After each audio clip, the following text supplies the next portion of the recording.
the dumpster fire. This will be an incredible event. This is the first episode, and we already got bombshell music news, and I'm so excited for this. If you just heard, I've just played back-to-back Fugees songs, and there's a reason for it, and let me go ahead and explain why.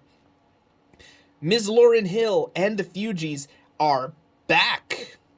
I have here an article that I just pulled from Variety magazine, and I quote, "Five-time Grammy winner Lauryn Hill has announced a 25th anniversary tour for her iconic debut solo album, 1998's Miseducation of Lauryn Hill.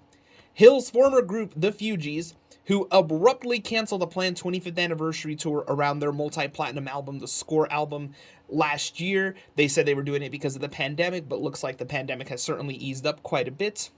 Will open only the US dates, presumably because of member Pras Michel's legal challenges stemming him from his recent conviction on international conspiracy charges. I don't know a thing about that, so let's just focus on the music. I'm not a criminal lawyer person thing. The 17-date tour will hit arenas around the world, including Brooklyn's Barclays Center, Chicago's United Center, Chicago represent, and the Kia Forum in Los Angeles, as well as in Australia, New Zealand, and more. Full dates are listed below on the article. The Fugees will reunite for their first tour in years to co-headline the tour on all US and Canadian dates. The trio announced a world tour in 2021 and played a concert in New York that September, but all other dates were canceled as a result of the pandemic. With its pioneering fusion of R&B, hip-hop, and pop, Miseducation of Lauryn Hill was one of the most influential albums of the 1990s.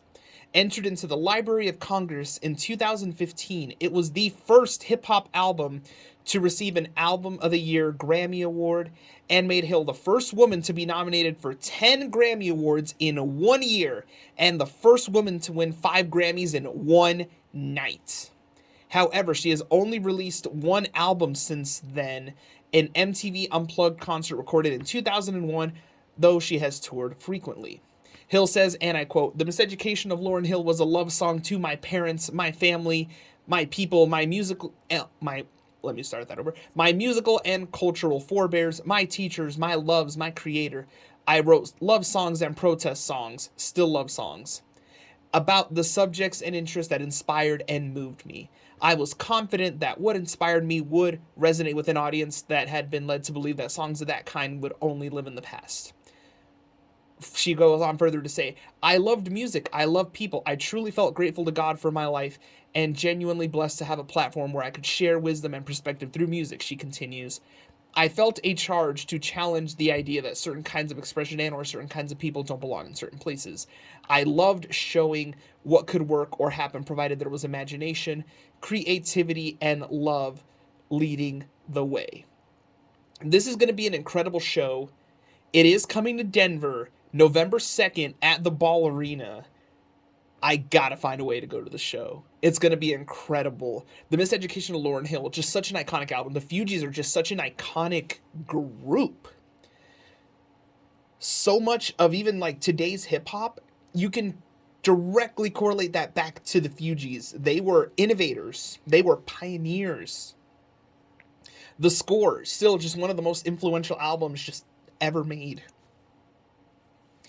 I can't wait for this. It's going to be absolutely incredible and quite an awesome way to start off the Dumpster Fire 4.0 with just some incredible music news. I am smiling ear to ear right now, and while I go ahead and revel in this moment, I will go ahead and let it get back to the music here on AIM Student Radio, the way radio should be.